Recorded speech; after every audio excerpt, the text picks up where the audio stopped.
तो आज की वीडियो में हम देखेंगे कि लीनियर डिपेंडेंस और इंडिपेंडेंस क्या होता है, इसको कैसे फाइंड करते हैं और कौन कौन से मेथड होते हैं जिनके यूज़ करके हम किसी भी वेक्टर के बारे में बता सकते हैं कि ये लीनियरली डिपेंडेंट है या इंडिपेंडेंट है।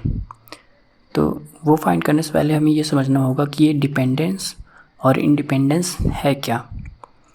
जैसे हम अपनी आम बोलचाल की भाषा में यूज़ करते हैं कि डिपेंडेंस मतलब किसी के ऊपर डिपेंड कर रहा है, ये किसी के ऊपर निर्भर कर रहा है। इंडिपेंडेंस मतलब ये अपने आप में पूरा है, इसे किसी और की ज़रूरत नहीं है, ये इंडिपेंडेंस है। जैसे x=4 अगर हम लिखें तो ये एक कांस्टेंट है और x=4 क्या है, अपने आप में इंडिपेंडेंट है, ये किसी पे डिपेंड नहीं करता है ना। जैसे अगर हम एक और एग्जांपल लें कि 4x = 1 + 9y, तो यहाँ अगर हम x की वैल्यू फाइंड करें तो क्या होगी, x हो जाएगा 1 + 9y/4 और y क्या हो जाएगा 4x - 1/9।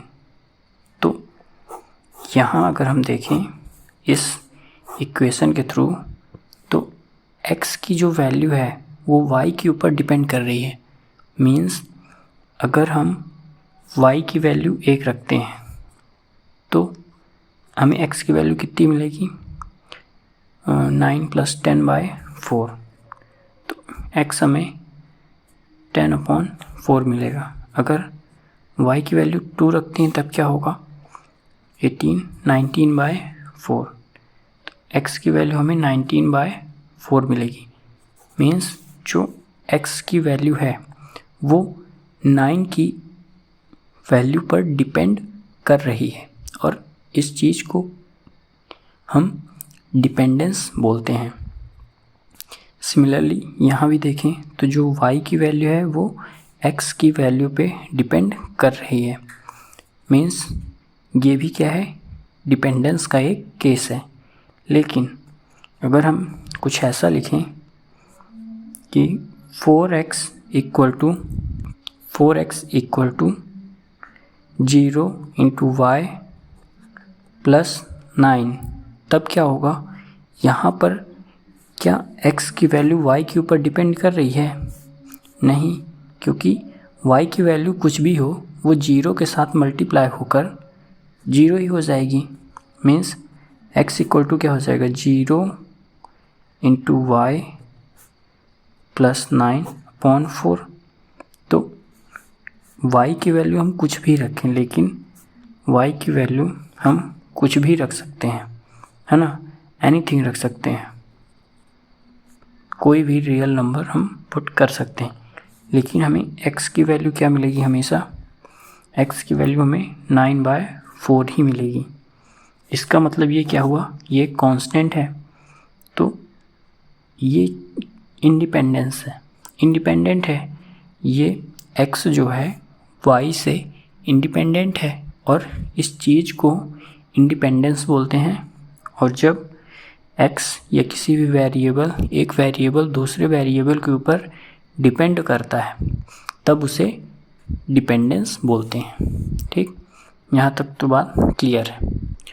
अब हम डिपेंडेंस और इंडिपेंडेंस फाइंड किसका करते हैं, वेक्टर का फाइंड करते हैं।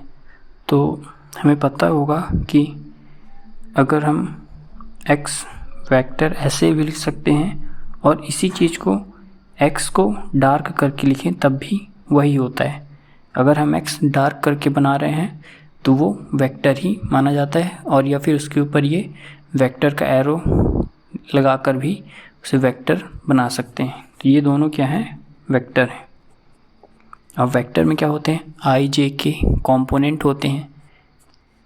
जैसे कोऑर्डिनेट में होते हैं, मान लो कोई 3D में कोई कोऑर्डिनेट है तो x y और z रिप्रेजेंट करते हैं, और वही अगर वेक्टर फॉर्म में होता तो हम xi cap plus y j cap plus z k cap represent करते हैं। दूसरी चीज़ क्या होती है, वेक्टर्स का एडिशन हम कैसे करते हैं, एक्स वाले कॉम्पोनेंट को एक्स के साथ, वाई वाले को वाई के साथ, जेड वाले को जेड के साथ। अगर कोई स्केलर इसके साथ मल्टीप्लाई में हो तो वो सभी जितने भी आई जे के कोफिशिएंट होते हैं उनके साथ ये मल्टीप्लाई में चला जाता है। ये तो एक बेसिक नॉलेज हो गई वेक्टर की। अब इसका यूज आता कैसे, तो उसका यूज देखने से पहले हम ये जान लें कि जो डिपेंडेंस और इंडिपेंडेंस फाइंड करने का तरीका होता है, मीन्स जो यहाँ पास वेरिएबल या जो भी इक्वेशन या जो भी वैल्यू हमें दी होगी क्या वो डिपेंड करती है या नहीं, इस चीज़ को फाइंड करने के कई तरीके हैं। मेनली दो यूज़ किए जाते हैं। फर्स्ट क्या है, फर्स्ट जो अभी हम डिस्कस करेंगे, और सेकंड वाला तब डिस्कस करेंगे जब हम रैंक पढ़ेंगे इसका अगला टॉपिक। तो पहले थ्योरी से समझते हैं कि थ्योरी क्या होती है।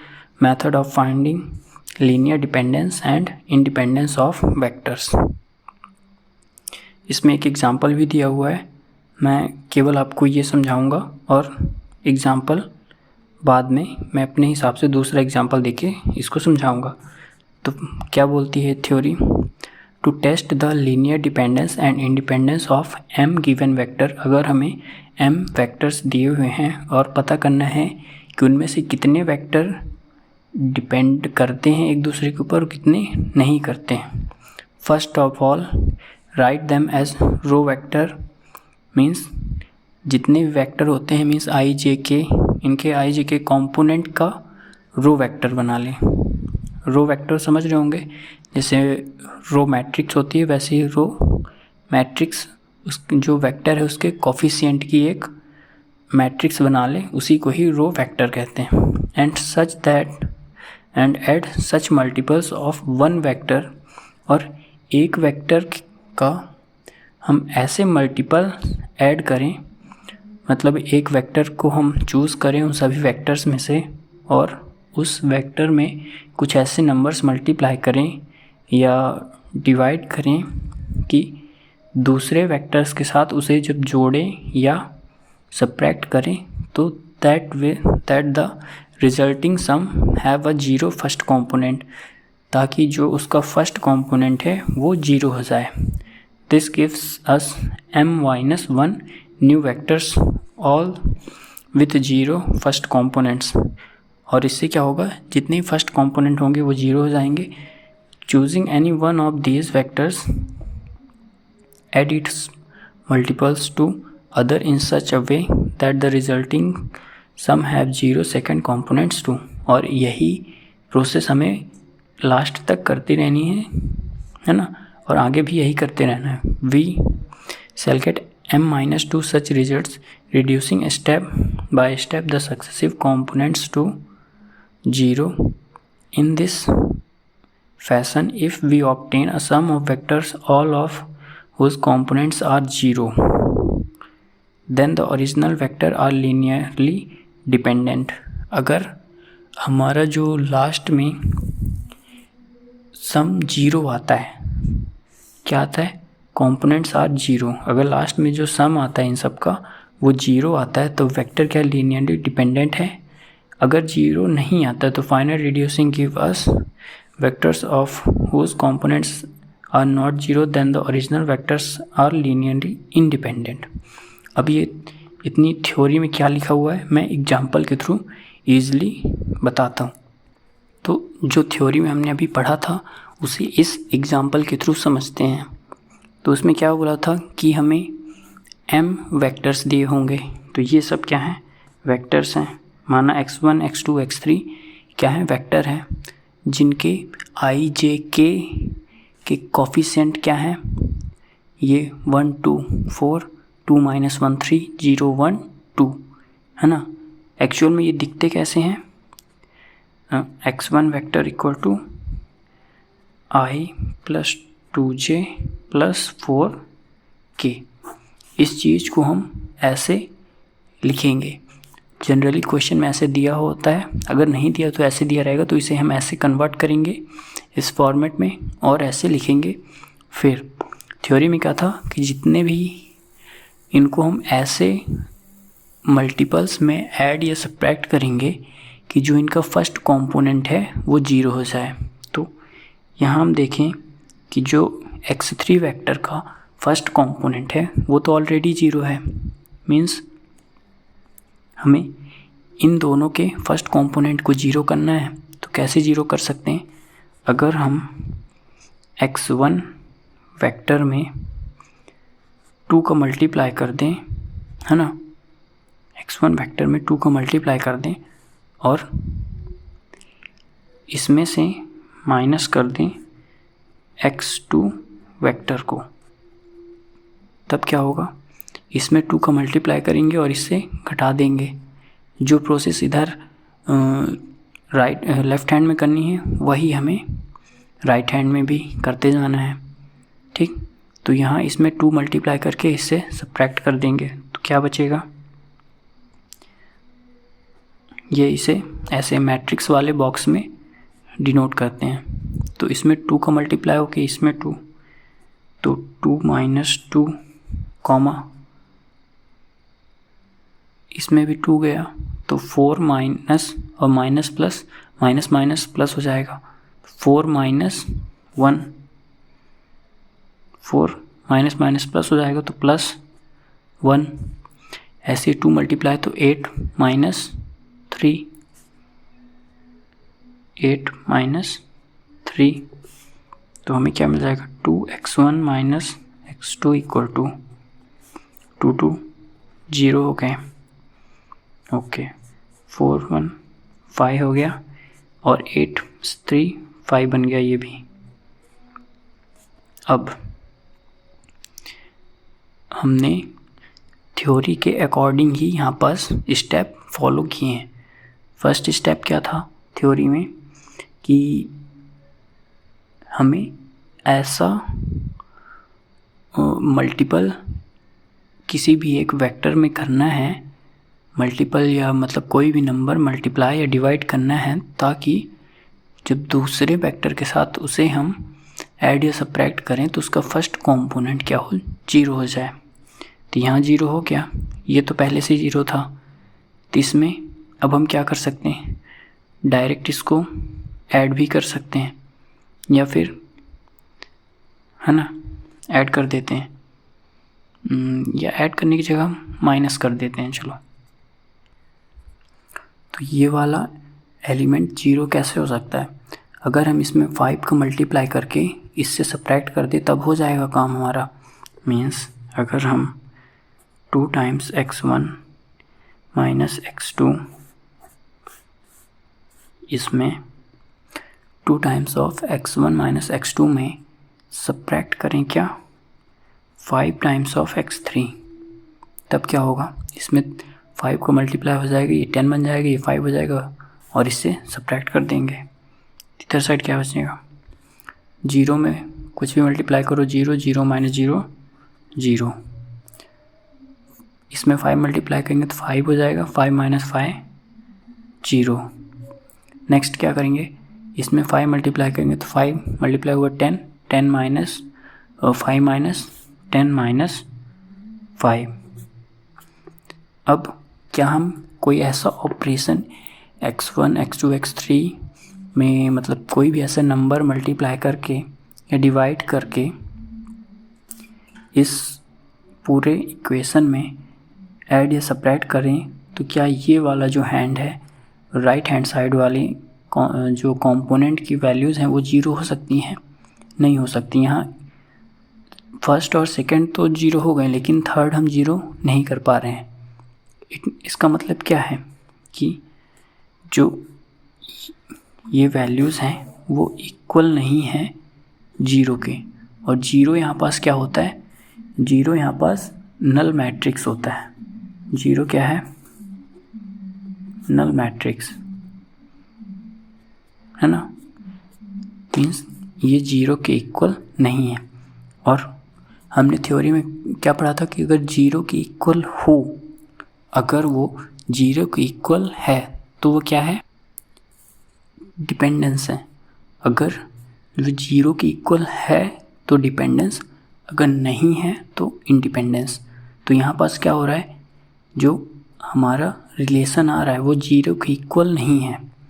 ये जो RHS है वो जीरो के इक्वल नहीं है। इसका मतलब ये क्या हुआ कि ये लीनियरली इंडिपेंडेंट वेक्टर्स हैं। These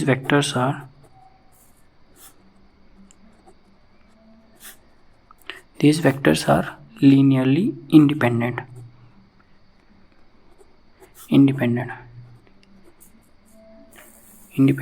ठीक। अब एक और एग्जांपल लेके समझते हैं। तो ये मैंने सेकंड एग्जांपल लिख लिया। अब इसमें हम फाइंड करेंगे, और इसमें क्वेश्चन में ऊपर लिखा रहता है are the following row vectors are linearly independent और डिपेंडेंस, या find the dependency of these vectors, ऐसे कुछ भी क्वेश्चन दिया रहेगा। तो इसको फाइंड कैसे करेंगे, वही सेम प्रोसेस। सिंस जो x1 है उसका फर्स्ट कंपोनेंट तो ऑलरेडी जीरो है, मीन्स हमें इन दोनों के कंपोनेंट्स को जीरो करना है, फर्स्ट कंपोनेंट को जीरो करना है ना। तो अगर आप इसे लिखना चाहें तो लिख भी सकते हैं, है ना। क्या लिखेंगे, वही जो अभी मैंने बोला, since first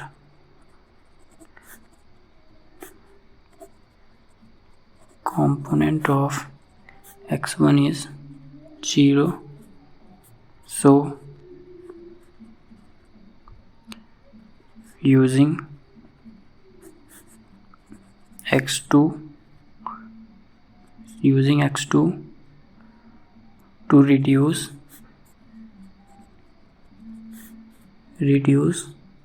first component to 0, first component to 0, है ना।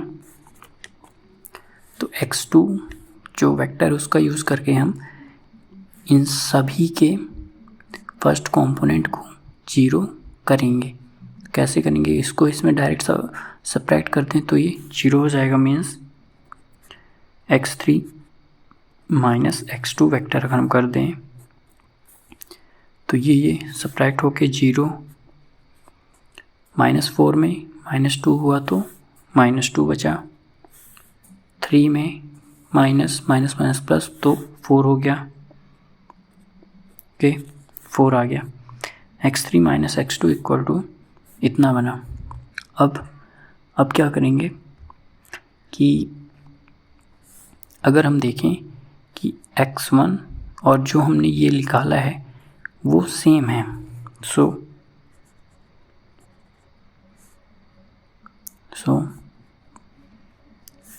इसको अगर नाम देना चाहें तो नाम दे दें, है ना, या फिर ऐसे ही कर रहे हैं।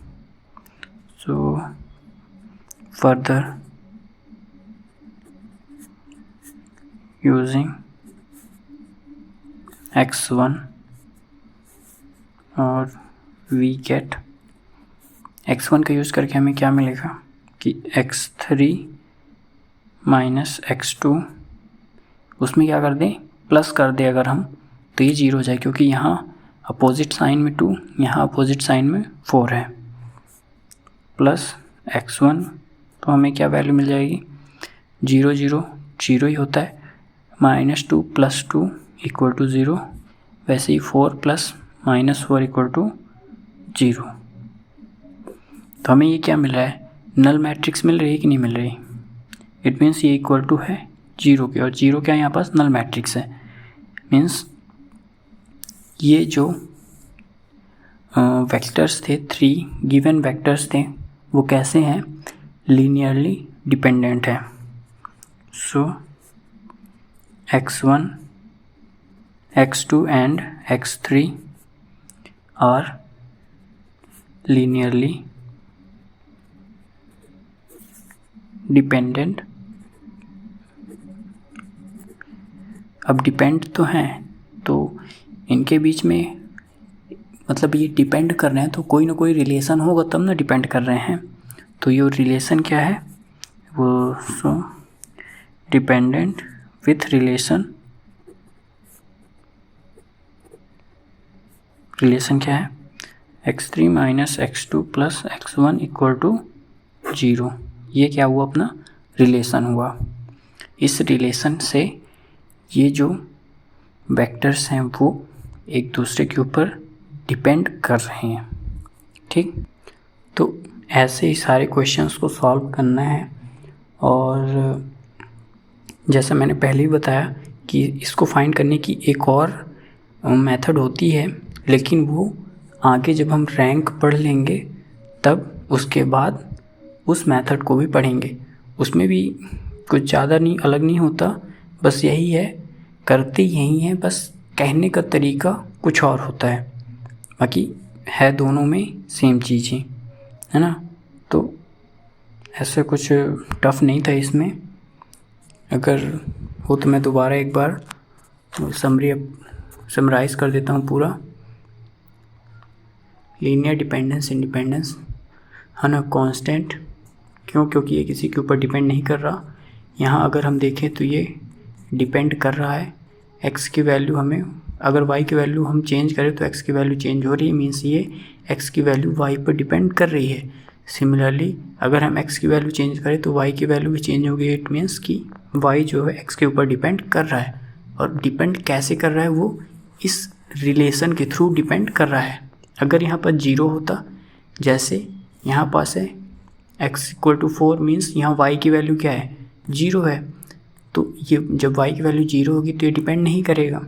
लेकिन यहाँ पास x या y की वैल्यू 0 नहीं है तो यहाँ डिपेंड कर रहा है।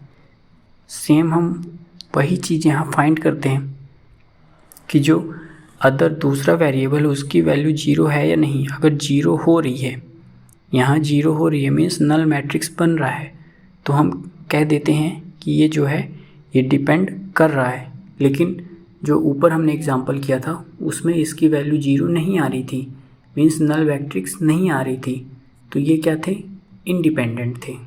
ठीक, तो आज के लिए इतना ही। मिलते हैं नेक्स्ट वीडियो में, उसमें हम पढ़ेंगे कि